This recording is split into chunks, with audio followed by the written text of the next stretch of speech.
Hey guys, what's going on? We're going to do some artwork this morning. If everything goes correctly, you should be looking at the book cover, Crystals of Mabar. And let me see, I need to check in on my signal, make sure that I'm coming through clearly. I have some really quick social media posts to do, and then we'll be up and running. So if you want to skip ahead, like if you're catching this in the future, skip ahead like a minute and we'll be done. Oh yeah, that sound is just fine. Okay, so my volume's coming through loud and clear. Now all I need to do is the social media presses. My name is Phil Kearney. What's going on? I create role-playing games. I illustrate them and I publish them online. And I've been focusing on Dungeons & Dragons 5th edition. I'm a huge D&D fan. I've been playing D&D since 1987. I've been DMing since 1987. And yeah, Crystals of Mabar. It's for the Eberron campaign setting. I've been playing in Eberron since basically around, I think 2004 is when I started in there. In the transitions from into 4E, I didn't really get into 4E. I moved to Pathfinder, 1st edition, and started playing Eberron in that space. And I also did a lot of play-by-post during 4th edition and using the 3rd edition engine, and I really got into Eberron as a narrative space. PvP is often far less combat, more focused on exploration and social encounters. Because you're in a text medium, it's difficult to coordinate actions in a round of combat in any sort of meaningful way. Hey, what's going on, Steve? So I finished my social media posts. Let me fix my screen here. Having said all that, my point is that I haven't done anything in the Eberron campaign setting officially. I haven't published anything. And I've done a lot of Magic the Gathering stuff, Spelljammer, other random stuff with other creators, but nothing for Eberron. So Crystals of Mabar is for 7th and 8th level characters in the Eberron campaign setting. We're in the Carnwood of Karnath on the continent of Corvair, fighting undead demons and necromancers to save the world from undeath. So again, it's the 16:9 format. It fills your screen horizontally on most devices, like yonder. Each column is 9:16, so they all align vertically each column, and then you have navigation buttons along the bottom here that will it'll invert when you're in the section relevant to the adventure, and you can click on it to hyper jump from one section to the other. The Eye of Mabar symbol acts as a menu button. And everywhere along the way, like Part 2, Region A, if I were to click on that bold there, that would jump me to Part 2, Section A, the cemetery, right here. Yeah, so that's how it works. But the adventure is done, the assets are done, the writing is done, the mapping is done. The only thing that's left here are these like little empty spots, these little blank bits. Like these pages are covered with stuff. Every column is basically full, unless there's like a small, like here's a small margin that exists between these two things. Like there's little reason to have like that's very small for an illustration. I don't need to put anything there. But something bulkier like this, that's something I want to put just a random thing just to fill the space. And to not leave so much blank, like this little spot here, that's a small enough spot that we wouldn't put an illustration in there specifically to fill the gap, because the gap is small enough. That's more like taking a breath than feeling like it's like taking a breath instead of choking. Meanwhile, this space is like, if this space was horizontal, it would basically be this large, and that is large enough. It's like that's a vacant space. Like I could put something there. So since that size space is basically on its side over here, I feel like I should put something there. So,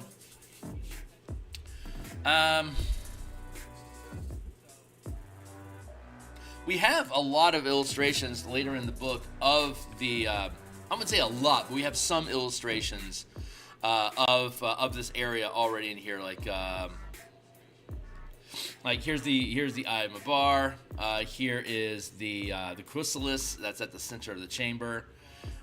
Here we've got one of the the passages that leads back into the plane of Mabar. That's a rift that opens to Mabar.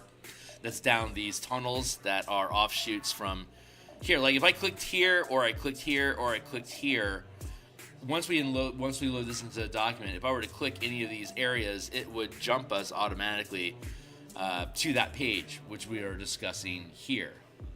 And then we have the actual ritual event here. So I just feel like there should be something here, but we already have an image of the chrysalis in here. We could maybe do something with the skein.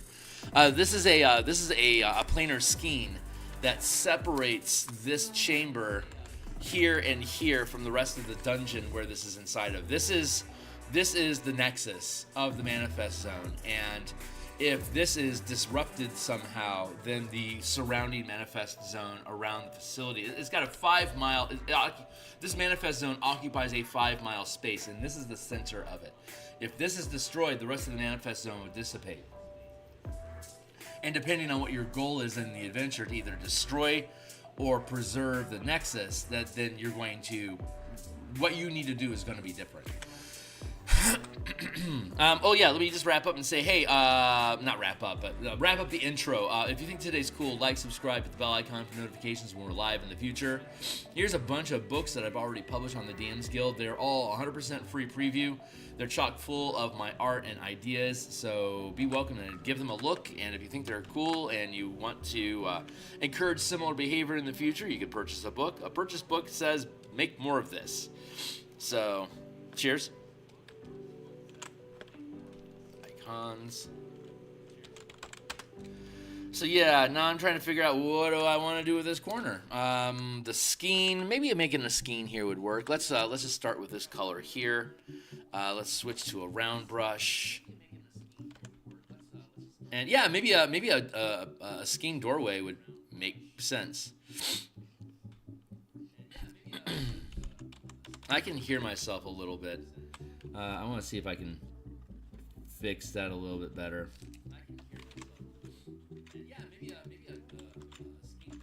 Come on, Kearney. There. Okay, good. Skill shot. Let's see. Yeah, we'll go here, and then that we can just pan that out into fade. This is the skein. Let's see. We want to have the environment around it, so let's drop in some floor cover underneath that here.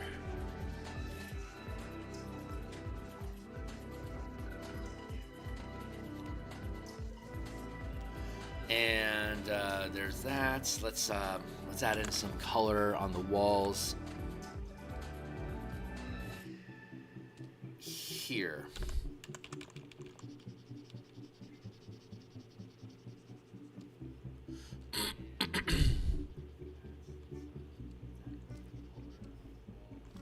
Now let's put a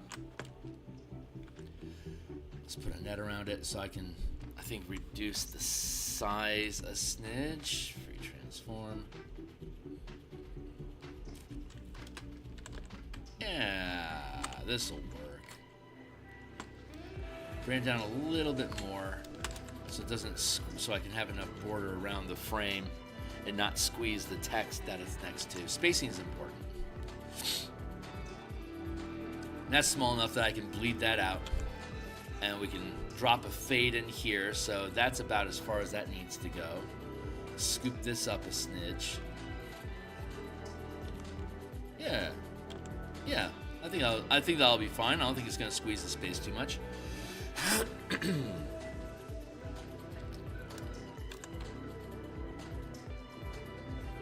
Let's see. What do I want to get?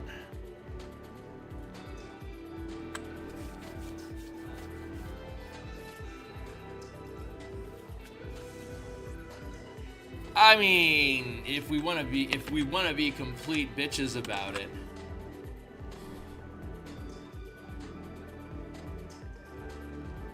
I mean, we do have I could just literally just rob the book cover if I really want to be cheeky about it, right? Really just want to be cheeky. Let's be cheeky. Right now, I'm not looking to spend a ton of time on these little pieces down there, so I don't mind I don't mind so much ganking my own shit to get a job done.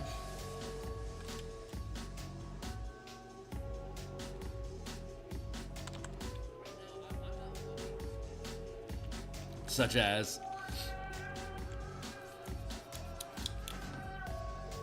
And look at that, it's the right size too. Boy, what a cheater. But I'm going to let it float, so I'm happy. We'll go ahead and just leave that there. We'll add in the skiing effect over it. We'll clean up the wall texture so it has, so it's as good as this.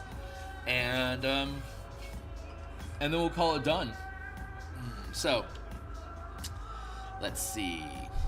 Yeah, let's just start working texture then. What a cheat. Did you see that? That's just the cheapest bullshit ever, isn't it? But I like it. I'm into it. So we're going to just fuzz down this wall a little bit just to break it down.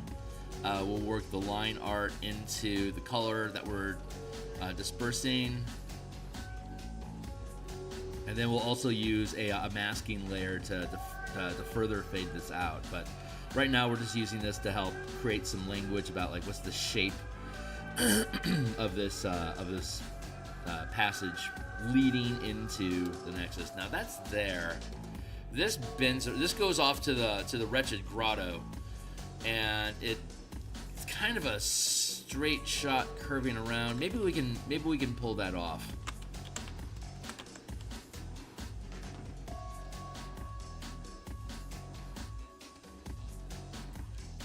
Yeah, we'll just leave that. We'll just leave that like that. We'll stretch this in.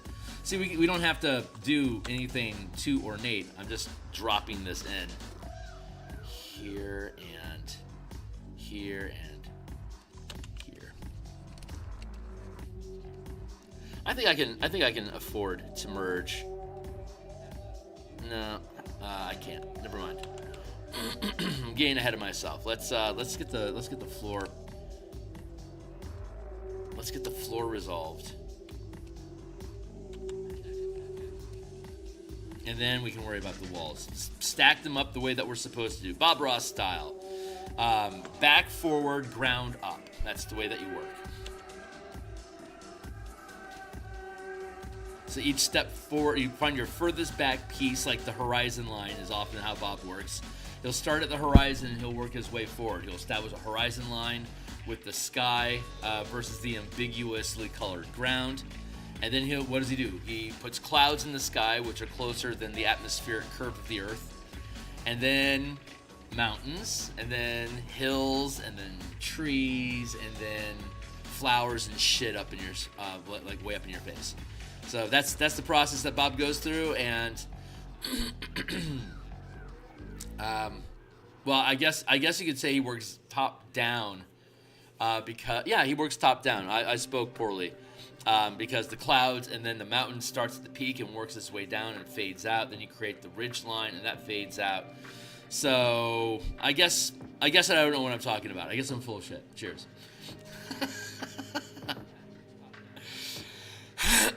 I'll eat that crow.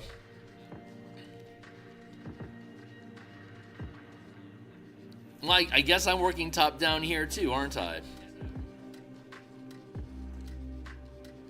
That's funny. Doesn't understand his own process. Okay, that's a good fade. Oh yeah, I was working up here first, and then I was working my way down. So I guess I too also, and I did that on the grotto piece too. I do work top down. Huh. I did not realize that. I probably switch it up occasionally depending on what the composition is and what the focal point in the foreground is. I'm sure there's variation. But it appears that when I'm doing landscape and environmental stuff, I do, in fact, work top-down. Neat. Nice to know.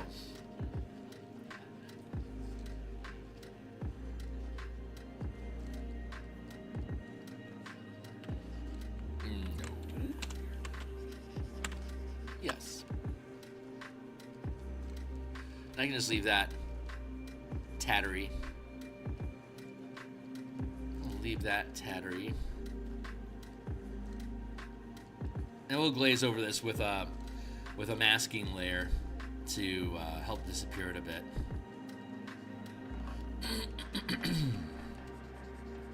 This isn't something that I would turn into stock art, so I don't need to make it conform to any specific shape.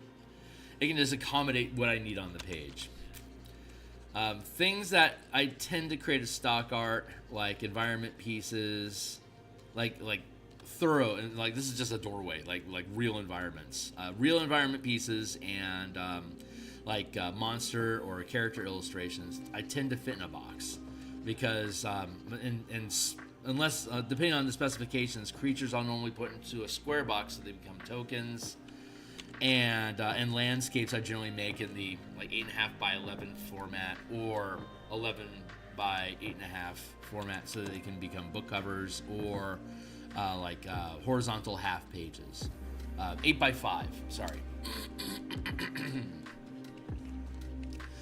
8 by 5 or 8.5 by 11. Those are the general formats that I use when I do landscape stuff these days.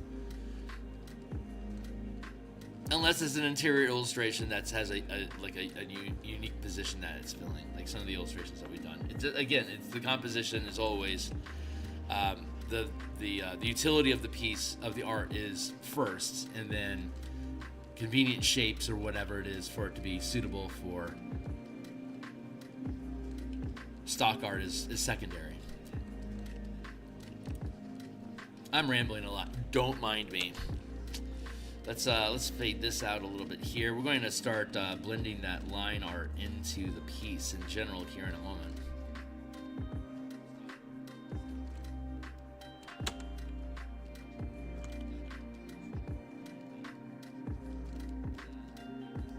Just to get some color going on here, some shade, and to fade the line art that we use to compose the initial sketch. I like to bond the sketch line art and stuff that we do before we start dropping color in. I like integrating it into the piece, even if it's just smudging it away like this into accents and shadow. I'm still making use of the sketch. I like doing that. I'll erase them occasionally, but in a composition like this particular composition, it works well.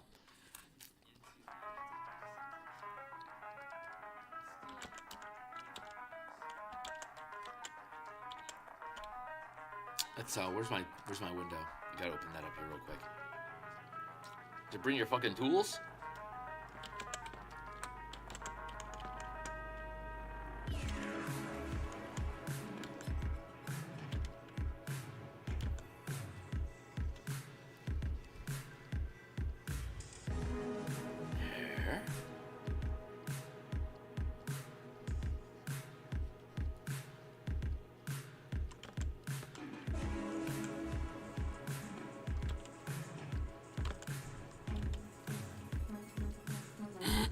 I'm just going to add some more grit and texture in here that will end up covering over with crystals and moss and blah-de-blah. So, cavern fun.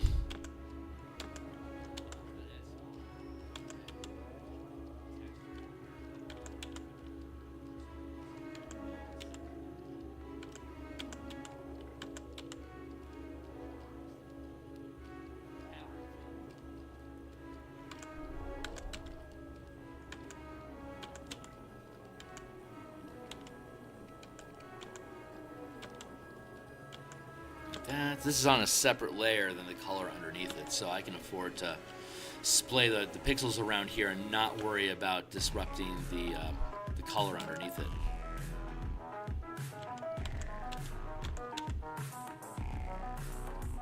There, like that. If I don't finish this, how much time do I have left? I've got a little less than an hour left today. So if for some reason maybe I'll finish this in the next hour. Maybe it needs like an hour and a half or something. But this will be the only day that I build this illustration. We will move on to another piece tomorrow because whatever time is left on this I'd rather just crack it out this evening on my own when I'm off stream, just to get it out of the way. Because it's largely the processes and the stuff that we're working on has already been done in the Wretched Grotto, and and the planar passages. We've already done a similar composition to this one already, so I don't really feel like we're treading new ground here. So I can afford to move on from this piece without necessarily having to finish it here on screen with you guys. So I won't. We'll just pick up a new piece tomorrow and start working on that one. But we will, before I end my session, we will roll on our table of pages left to do. Roll to see which one it is, so we can take a sneak peek at that, and so my brain has a chance to churn out ideas while I sleep overnight.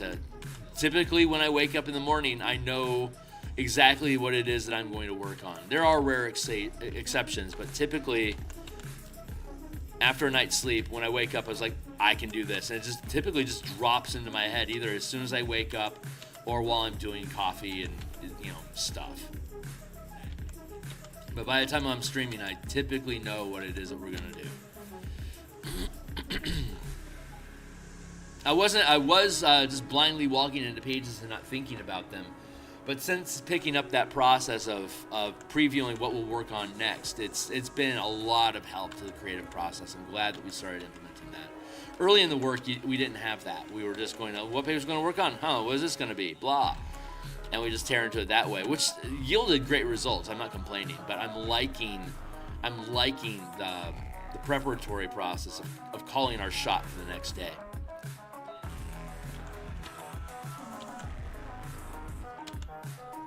There we go.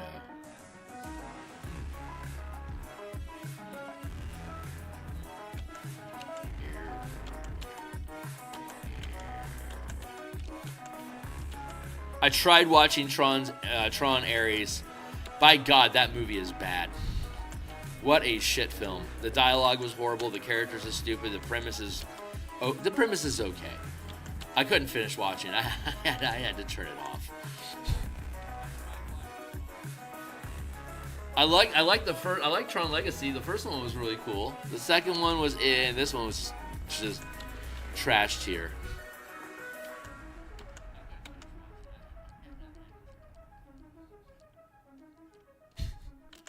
Just trash tier.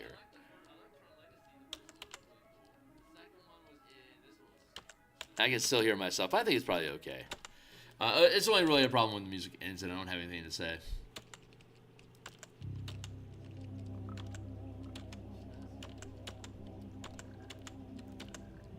I am just, the energy that I'm feeling off of finishing this piece is coming in really strong. I am very, very close. Oh, I was gonna share with you guys. Oh, hold on. Let me shut this one down. I wanted to show this. Hold on. This is what I did over the weekend. This took me, Jesus Christ, this piece took me like 8 hours to do. It was ridiculous. But I'm really happy with the result. So, here. In the adventure, this is a spiral staircase that comes down into the main entrance, room number 1. This is the spiral staircase that starts here and winds its way up to the surface, the gatehouse, which is on top of it. This is an elevator shaft that leads up to a fortress that's crumbled away. But it's the gatehouse, so if you get through the gatehouse, it opens up, and basically the gatehouse protects the elevator that goes from the depths of this facility to the surface, and it's 100 feet underground. So this is a spiral staircase, and this spiral staircase climbs 100 feet over its full length. This is what that spiral staircase looks like. This is 25-foot squares that takes you 100 feet, and this is the process of starting here and ending. This is where the it opens up, so that's actually behind this elevator shaft is full of billowing smoke that's coming out of this chamber over here. That's like this cloud of, like, it's like a cloud of death, or a stinking cloud effect that just is filling the manifest zone with necrotic smoke. And this is the origin of that smoke. It's coming out of this smokestack elevator shaft. The elevator's broken. They can't seal it up. It's just an orifice into the underground, right? And so this at the bottom of it is the broken elevator dais But now it's just a 100-foot, 20-foot wide open shaft, and it's billowing out smoke, and it's been billowing smoke like this for months nonstop. It's starting to permeate the region and create a fog effect that obscures vision after 40 feet on the surface. Inside here, it's after 20 feet, you can't see beyond it. So this is billowing out, and this spiral staircase wraps around that. You can see 5 feet of space between the open elevator shaft and the actual spiral staircase. So this was crazy fucking fun to make. It was difficult to figure it out, but you can't see it through the smoke. But if we go to, like, this is a spiral staircase that opens up. This is a wall that wraps around it, and then this would actually be, like, this is underground, and then we're rising in elevation as we come around the spiral, and then this lets out to open ground. So we have this fade effect between underground rock. This is that rock template that we're using, and this then spills out. It's like over it. So that's what this is simulating, and this is that spiral down, and it leads to the door that's here, which is only a little bit wide, but it's at an angle. So this side of the door frame is thicker than this side of the door frame, and again, we're perpetuating that pattern, but we're blocking it off. But we're leaving some of that pattern in place to show that this is an opening into... I think you guys get it. I think I did a good job with it. But I love it. So, and here's the... You can't see it here because this rises from the floor, but the wall to this dais basically goes to here and then goes this way. So that would be a straight line here, and this would be open, which is what you get here. This is that dais opening up to then take the elevator up, and this is the wall that wraps around that we see over here. So I should probably actually create a little bit more roughness on this. So maybe I have a little bit more to play with. That would be fun, to create the little rocky crags drop in there. I'll do that. We can work on this a little bit more. But anyway, this is the spiral. This is the most technical diagram I think I've ever produced, and I fucking love it. So I just wanted to share that with you guys. I'm super proud of this. And anyway, there's that. So I'm going to conceal this now.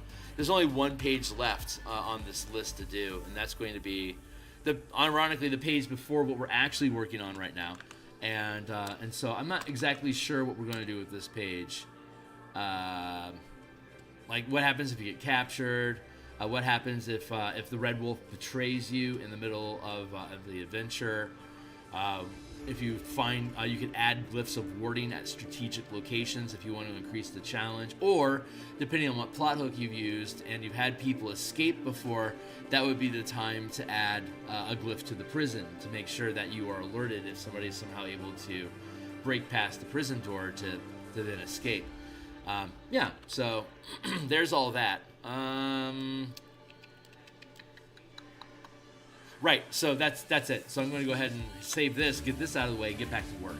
But I wanted to show that spiral staircase. I absolutely love how that turned out, but goddamn, it took a while to build. Here we are.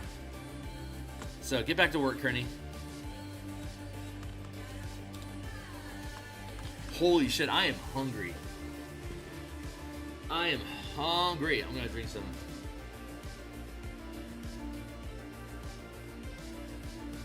hot cocoa coffee. Chase it with some water. Very good. All right, let's get back to work. Yeah, I really just wanted to share that. Love how that piece turned out. Yeah, so we're making these rock formations. We're going to cover them with crystal grit and some Vulpina Lotharia moss. Well, we'll probably not have any moss on this doorway directly, because I'll put some moss up here, but not down here, because the moss is poisonous, and there's normal humans walking around here that it'll poison if they breathe it. So they're going to keep that area over here clear of the Vulpina. And untended areas like the Wretched Grotto, it's going to be rampant with Vulpina because people don't wade into that shit. So it's left largely to monsters and undead at this point. Nice. I like how this is shaping up. So we'll keep with this a little bit. So I stream Monday through Fridays in the mornings like this, doing artwork, but and this is all for the books that I create. And we do book design and like campaign prep and book creation on Mondays and Thursday nights, and Saturday mornings, and then on Saturday afternoons we do playtesting on my Discord server. So I'm kind of a one-man shop, which means my production rate is slow, to be quite frank. But everything that I cook, I simmer slow, so slow that that's really. I think I've been really good about catching technical issues, logic errors, and the character options. We have a lot of time to get the balance fleshed out, and we play test everything. So we have an opportunity to see how things actually operate. Sometimes we're wrong about our assumptions of how we thought something would play out, which is why you play test, to make sure that what you're building is accurate and represents the play experience that players and DMs should expect to have utilizing it. So we really lean into that stuff, and so when I put out a book or I publish something, I'm very confident that it's going to do what it's supposed to do, and it delivers on what it promises. So I'm very proud about that, but that also requires a lot of control, and so me doing everything and being in control of all of it, and having this is just a part-time gig. This isn't even my full-time shuffle. So I have limited hours per week that I can do it. It's me putting out stuff is slow, which means I don't often have the ability to stay in speed with trends and ideas. So I've got there's a lot less attention being paid to 5e, probably because people at this point have the books that they want for 5e. There's nothing new being announced along the way, and there's so much third-party content that people are starting, I believe, to lean into third-party content and divest away from what Wizards of the Coast is doing. Wizards, I don't even know what the next book that Wizards is going to put out is. I don't even think we have one announced. If I'm wrong, somebody let me know. As far as I know, there are currently no new books announced. So if there is, I've missed it. But that means that people that want content have to go someplace else. So the fan base is starting to fracture. And there's already a lot of new role-playing games coming in from the OSR scare. That spurred a ton of self-survival needed innovation, which is what humans are really fucking good at. So don't taunt them if you want to retain control of a market.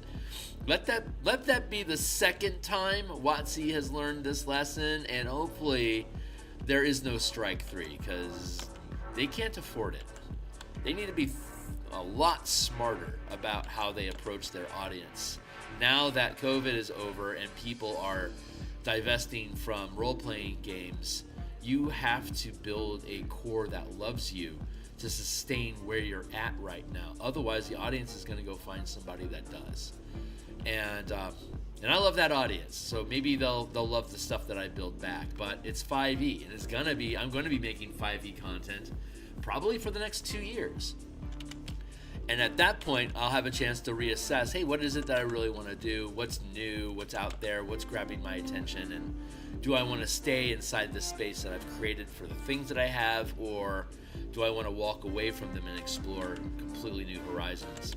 The end result of all the books that I'm creating is basically a lot of ways to scale and change the mechanics of the 5e game engine to play games differently than presented. So if there's still a viable 5e market, but WotC isn't doing anything with it anymore, I might just start churning out my own 5e setting and just integrate and fold all the stuff that I've already built into a unified world that uses all of it. And I've talked about this before, what I would do, an elemental like a pre-destruction Athos, but everything is still focused on elements. The gods that exist would be elemental gods, and like monks, clerics, druids would all sort of occupy this same shaman space at different degrees. Like cloistered would be more scroll-based and knowledge building and like communing with elements, kind of like a Jedi diplomat versus a Jedi knight. Like a monk would be more like a Jedi knight. Druids would be more like Jedi diplomats, but focusing on interacting with the elements and the anima of the environment. I'm into that sort of fantasy. When I run worlds, I'm far less interested than a god that I can relate to, and instead making them spirits or like an intuition or a conscience, instead of making them people that when I depict in my games, when I depict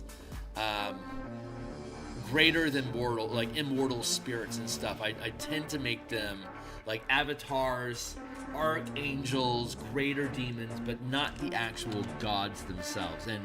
And in that structure, like the demon and the devil princes, they aren't gods. They are just super high-ranking fiends. Just like archangels aren't gods, they're super high-ranking angels. And in that same sense, like Ogremach and Sunis and Zaman-Ra from the second edition Elemental Planes, the four main elements had two gods, a good and evil god, or a god of law and a god of chaos from first edition mentality.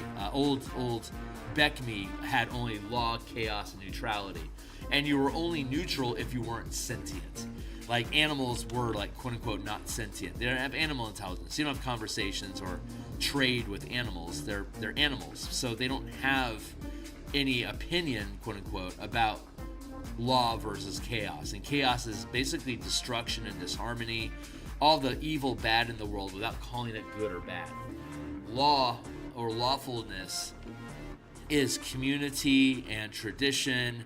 It's like a blend of white and green magic from Magic the Gathering, while chaos is like a blend of red and black. So it's like Selesnya versus Rakdos is kind of the Magic the Gathering equivalent to what the law, neutral, and chaos paradigm for alignments was in the original D&D. Very simple. If you are a lawful creature like human knights or like elves or halflings, these all tend to be lawful because they're sentient and they haven't chosen darkness as their path. They want to try to build society, grow together. Those are lawful principles in Beckme. So if you are lawful and you encounter chaotic creatures, those creatures want to destroy by nature. By their very nature, they want to destroy the order that you are creating because they want to break things down and create chaos from structure and order. That is their purpose. They are mythic monsters, and like orcs and goblins. These were like imp-like entities that caused chaos and destruction. So when you see them, kill them because they are going to try to kill you. Law, like they say in in Spaceballs. Good will always lose because good is stupid. And because they offer chances to evil that will betray it. Chaos versus lawfulness isn't quite like that. Law knows that chaos is, by its nature, is going to destroy them. So you don't have to kill law, but you got to get them the hell away from you because they just by being there, they will destroy what you have created. It's just the radiation that comes, like it's in their sweat. It's in their pheromones. They cause disruption and disarming and destruction. So it's very black and white.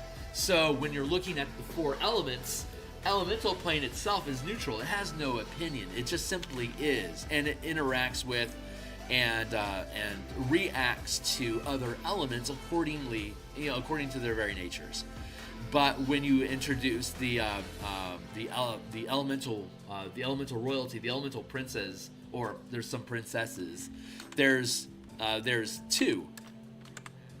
There's a elemental there's an arc elemental of chaos, and there's an arc elemental of law. So like in the plane of Earth, the Sunnis is the arch elemental of law for Earth, while Ogremach is the arch elemental of chaos for Earth elementals. So the elemental kingdom is divided between this war of law and chaos, just like the material world in Beckme was divided between law and chaos. And I think this world is crying for more black and white, more obvious good and evil, more righteous fighting fascism, blah blah blah.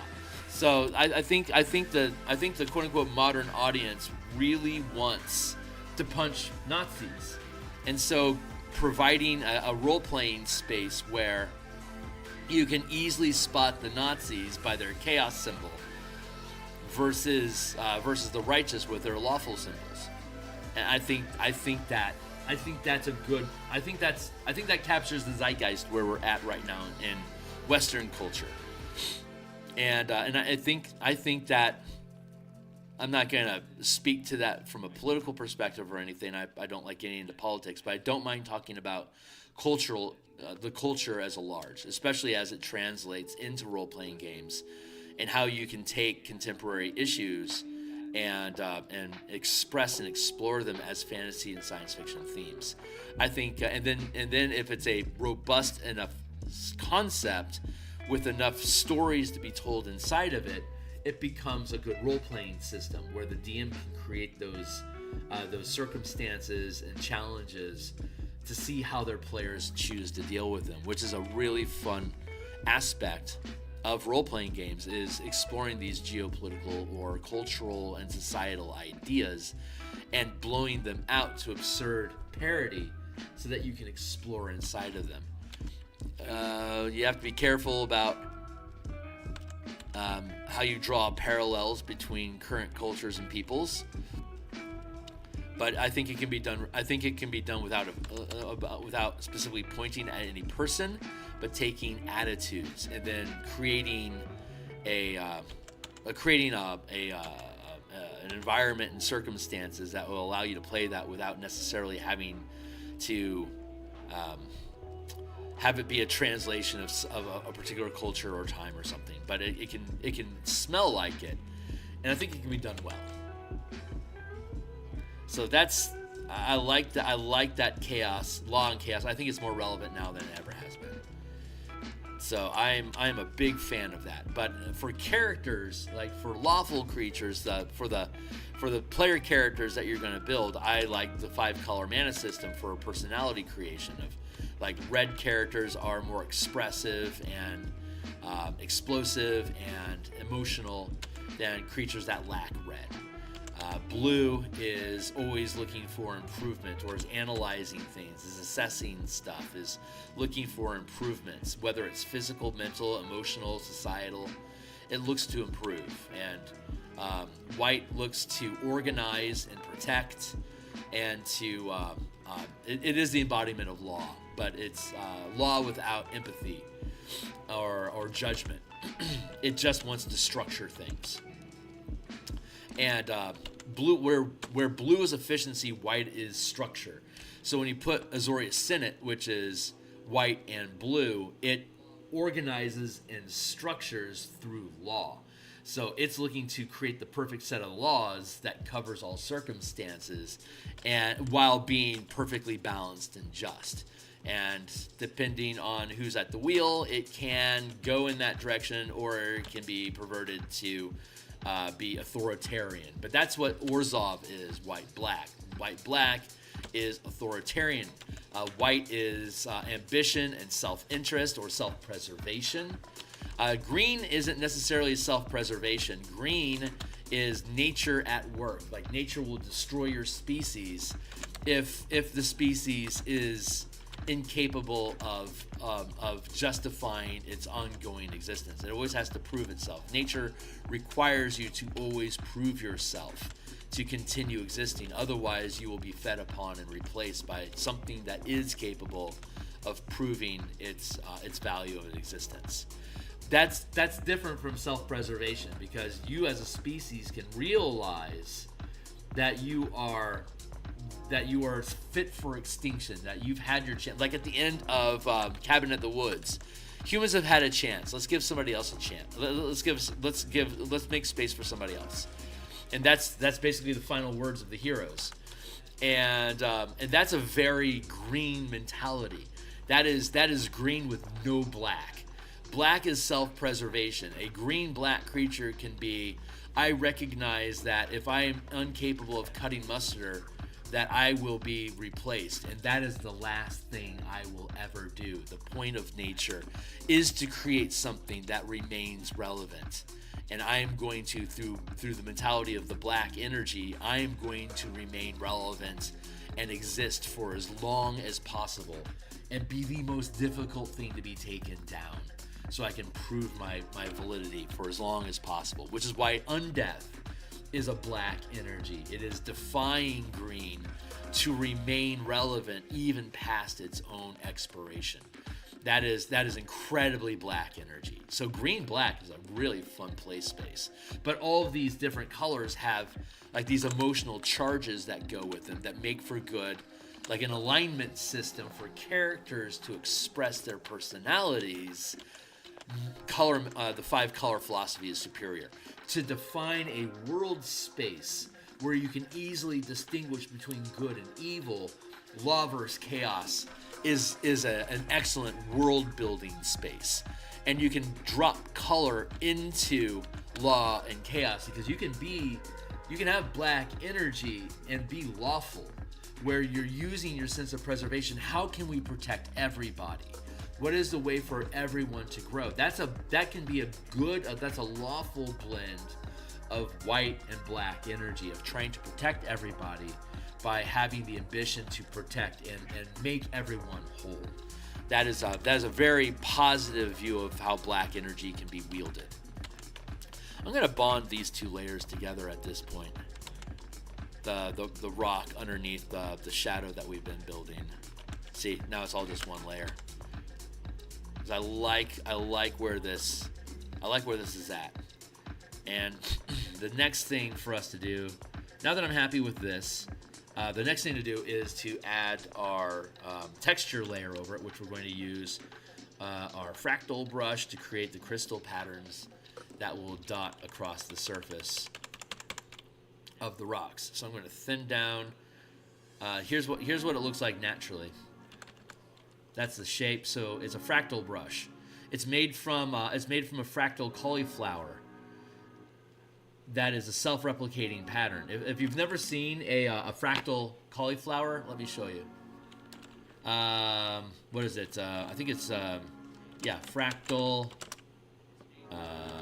cauliflower. Check this shit out. This is an organic plant. This is cauliflower.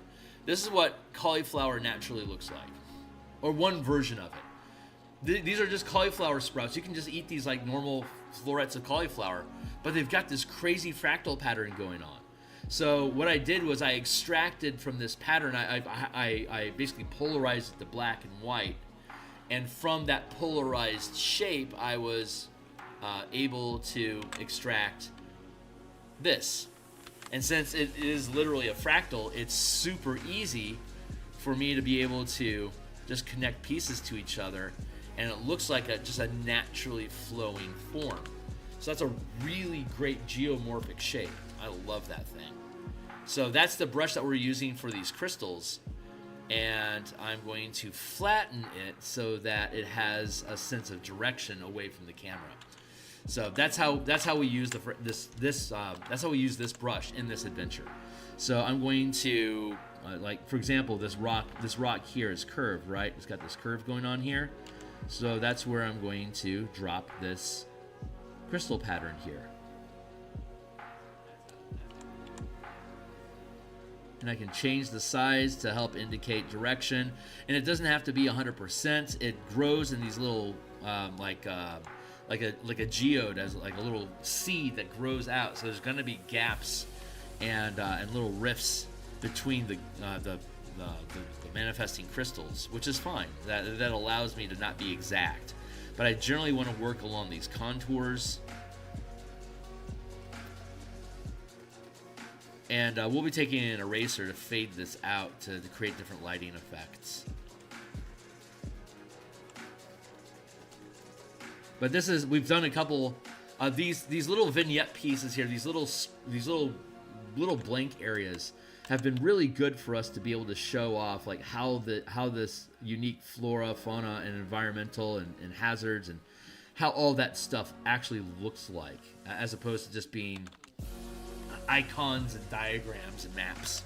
Having a three-dimensional space be present to express like what is this unique topography and environment that the manifest zone is creating.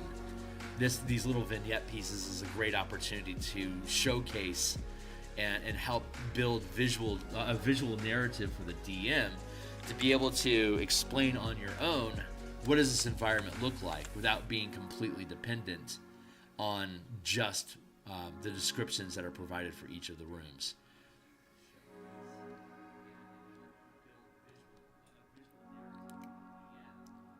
So after seeing a few of these, maybe I'll extract some of these as handouts too, so that people can see these different rooms.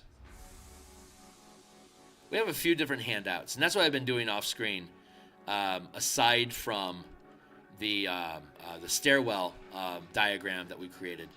There's like handouts, like schematics and blueprints of the facility.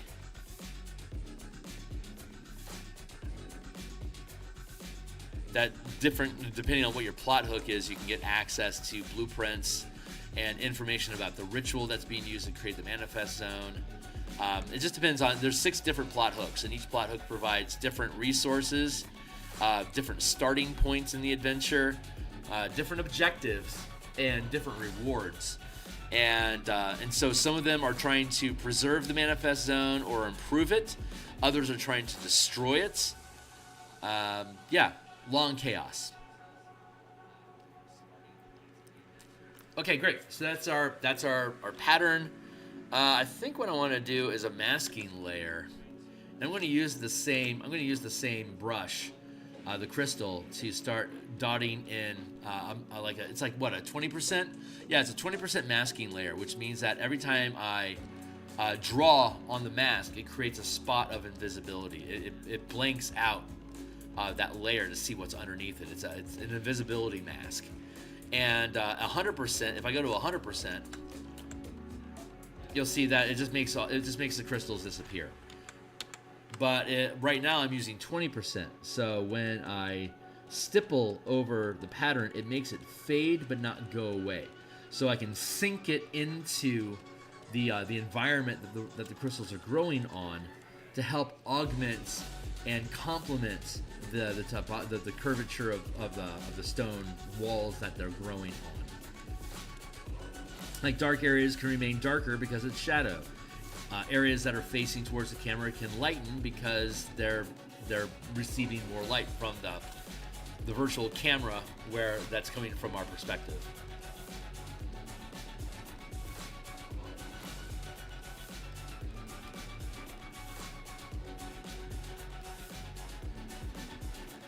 There. So it creates this really good gritty texture.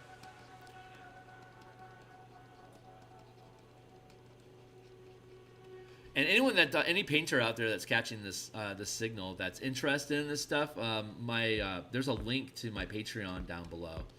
And this brush set that I'm using to create all the artwork in this book, all those brushes are on my Patreon for free. So you just go to my Patreon and you are welcome to grab them. When I finish this adventure, I'll switch it to members only get access to those brushes, but it'll be unpaid membership. Free membership will give you access. Right now, anyone can just waltz in and grab them. Then I'll switch it to subscribers, and I doubt I'll ever make them unavailable. It's the brush set that I use. There's like 20 some odd brushes in there. It's basically everything that I do is using those brushes. So it's pretty easy. Okay, great. So we got those crystals dropping in. I'm going to add another layer.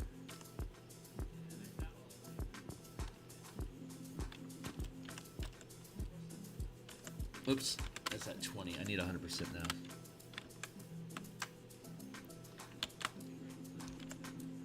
There. And we'll use the same brush for our eraser. And we'll take our eraser down to 20%. Just chop at that a little bit.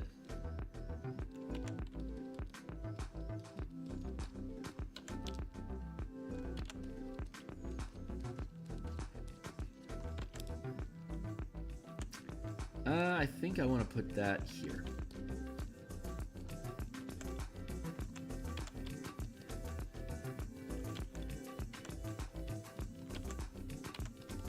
This is a separate layer so that I can paint on more crystals and have less, erase them less, so they create, again, it creates that shadow effect that we were talking about to help form the shape of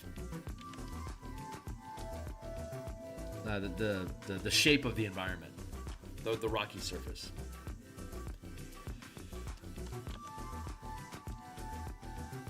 Like that. There.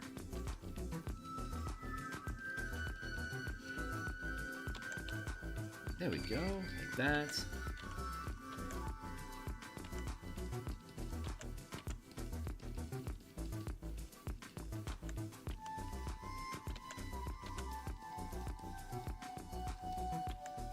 So yeah, if I were to make my own campaign setting, it would have that law versus chaos core. And what keeps me in 5e is the color magic system, and color and the 5-color philosophy. It's so good as an alignment system, and I love color magic as a replacement to the 8 schools advancing magic. I love that shit. So that really keeps me emotionally invested in D&D directly. And if I built my own setting, it would probably be 5e. So erase that. So far, so good. So what? Let's drop this background in again.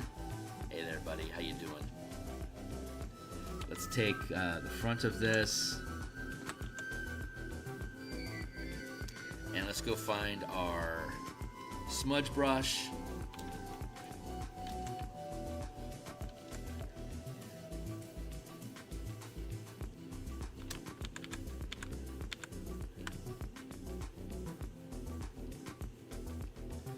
And then in front of this.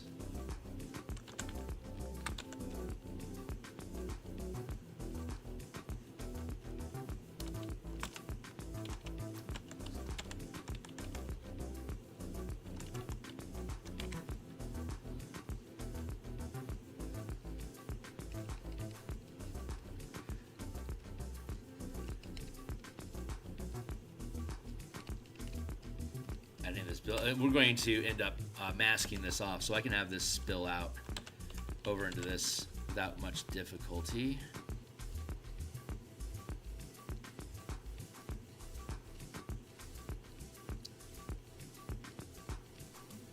Do like that.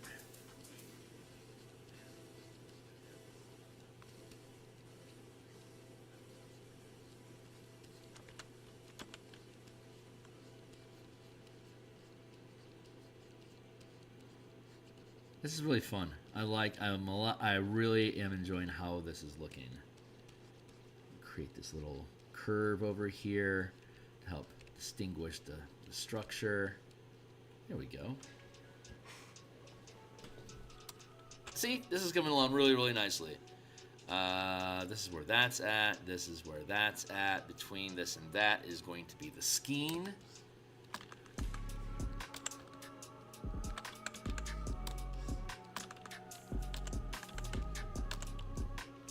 Switch back to our round brush.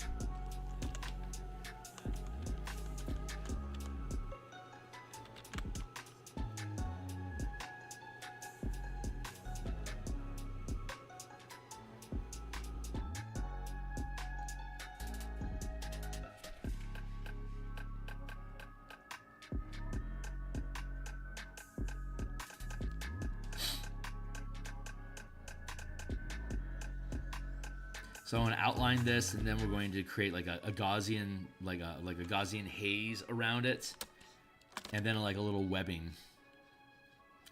This skein is what separates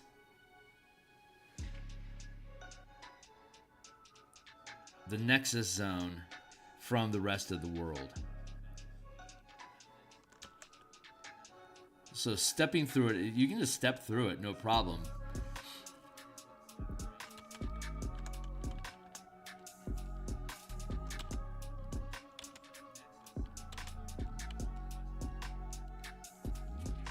But there's a chance it'll give you a degree of exhaustion.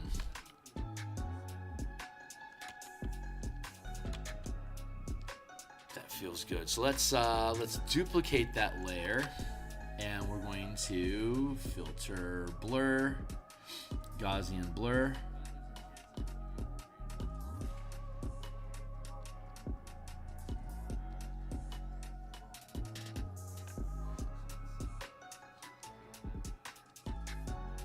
Yeah, that feels about right. Okay.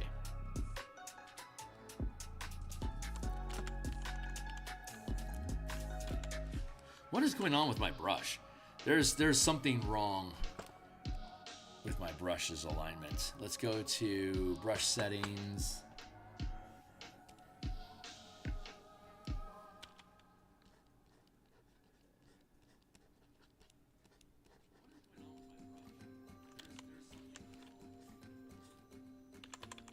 Weird. Just nope, that's not performing the way I expect it to. Hold on.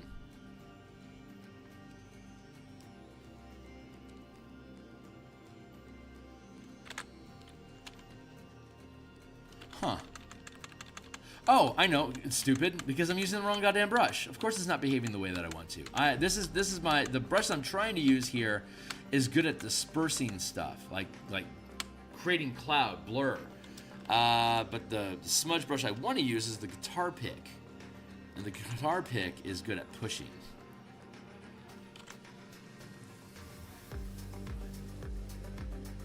That's what I wanted. That makes sense. I'm like, why the fuck isn't this brush performing the way that I expected it? It's the wrong brush, Kearney. Wrong brush. Very good. Let's do something like that.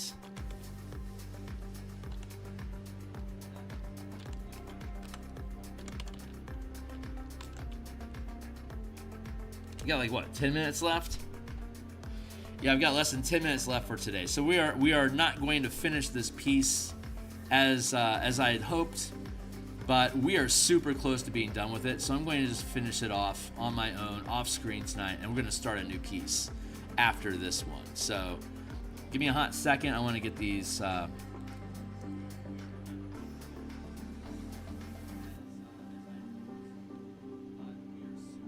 get this filled in here.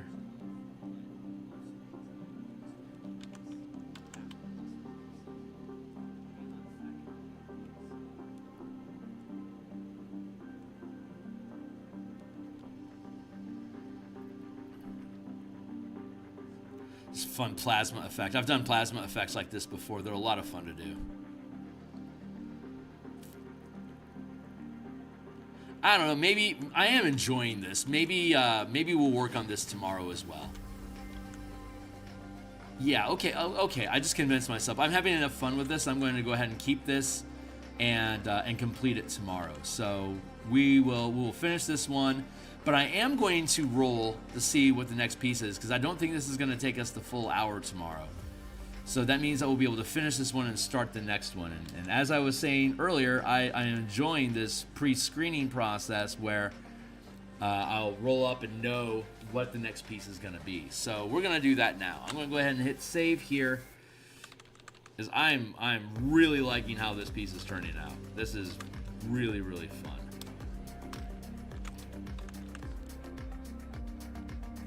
And I'm going to block in the layer.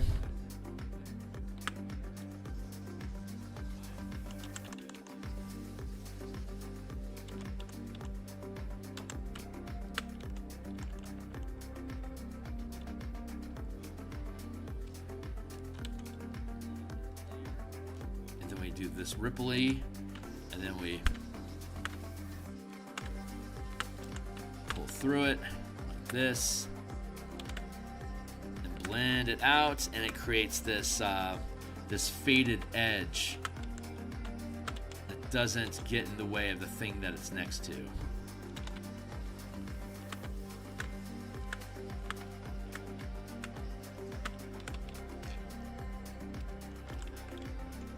Scoot you over just a little bit more and down a smidge. There we go. That's good positioning. That's good positioning. Okay, great. We need to create a little bit of space here away from that text. It's a little bit crowded. Nudge it over just a smidge and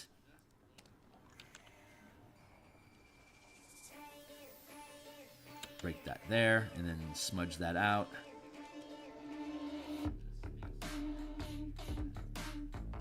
There, like that.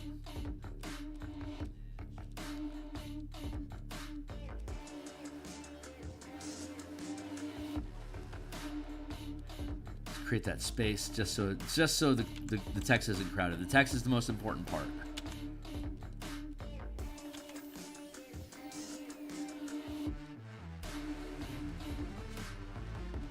There, like that. There we go. Okay, good. Yeah, I'm happy with that. And the rest of this is just spilling out, so I can like do like this fade effect.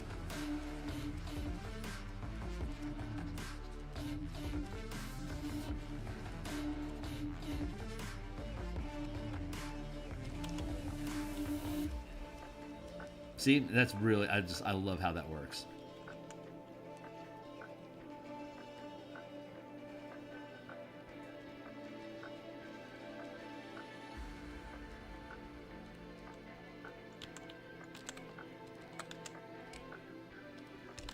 Just another layer over that one just to create some depth.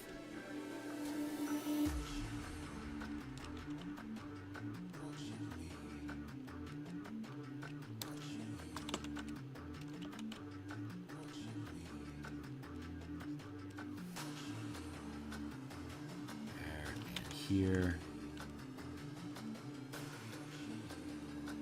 There we go.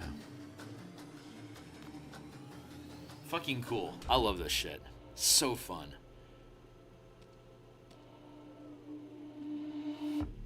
I'm gonna hit save.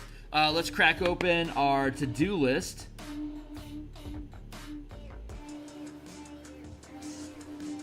We're currently working on page 65, and we have 1, 2, 3, 4, 5, 6, 7 pieces after that.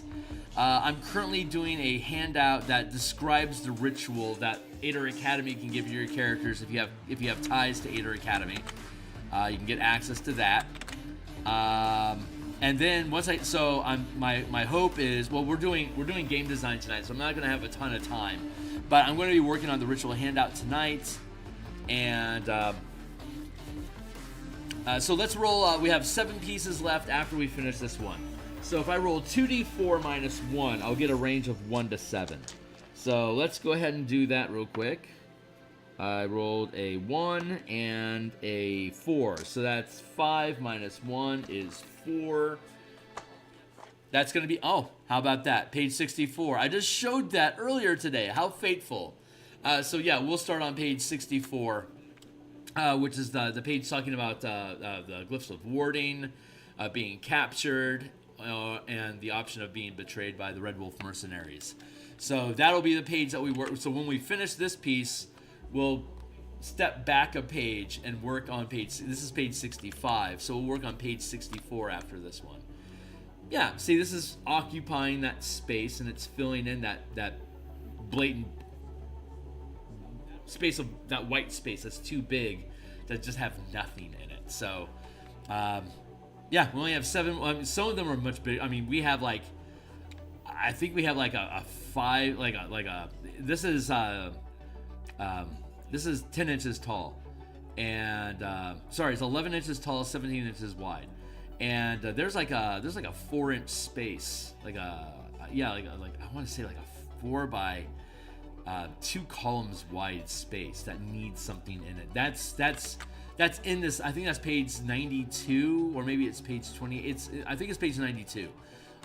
So when we roll this, we might end up spending a week on this page alone. So I want to be done in 2 weeks, but I bet the size of these illustrations and my gluttony of punishment and just doing things right, I bet that means we're going to spend at least a week on page 92 and probably a week on the rest of these pieces, including time off screen. But then I have to finish the ritual handout, and once I do, I can start dropping in maps into the book and hyperlinking the book. The navigation bar that we have at the bottom of the document, this is a separate overlay that we put into the document before it becomes a PDF so that we can create hyperlink active buttons. I'll show you that process when we get to it, and that's going to be probably this week. I'll probably show you that this week. And then once we get the maps in place and the navigation bar in place, then we just take all these pages. Like, this is a page size. Like, if I get rid of, that's my timer. If I get rid of the, come on, buddy. Thank you, text. If I get rid of the text on the page, this is an illustration. This is an 11-inch tall, 17-inch wide illustration, and there's 105 of them. And so when we go into our document and start, we then lay this underneath the text in the document, and it just automatically aligns because all of this text was just imported 11 by 17 inches from the Word document into Photoshop as a PDF, and it perfectly overlays. So I can pick up the illustration, and when I drop it into Word and then click make behind text, pop, it looks like that, and that page is done. All the hyperlink in the text, like all these, like go to, is there a hyperlink on this map? There's no hyperlinks on this page. But yeah, all the text is already hyperlinked. It's all strung up already. So everything, we are like really, really close to being done with this, book.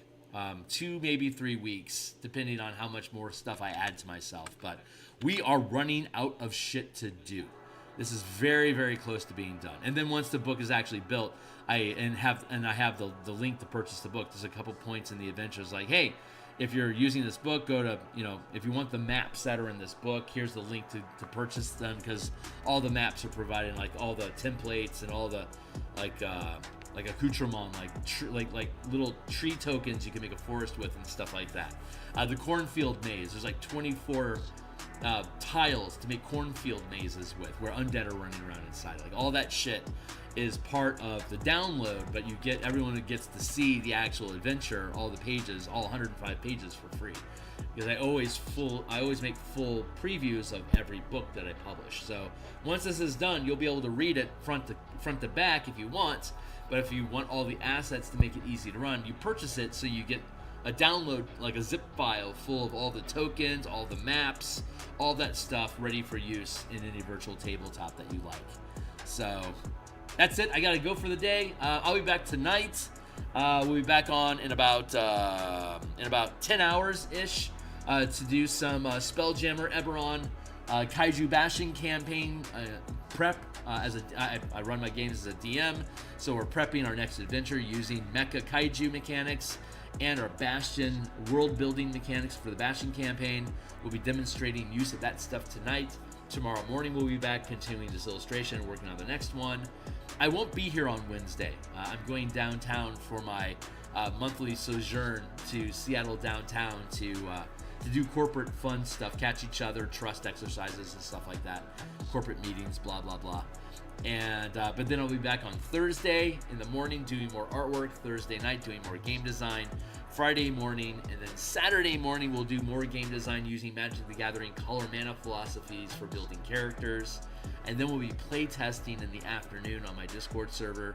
So go ahead and click on the link below if you want to see my books, get access to my server, and all the things. And I'll see you guys tomorrow. Thanks a lot. Tonight or tomorrow, depending on who you are. Anyway, later.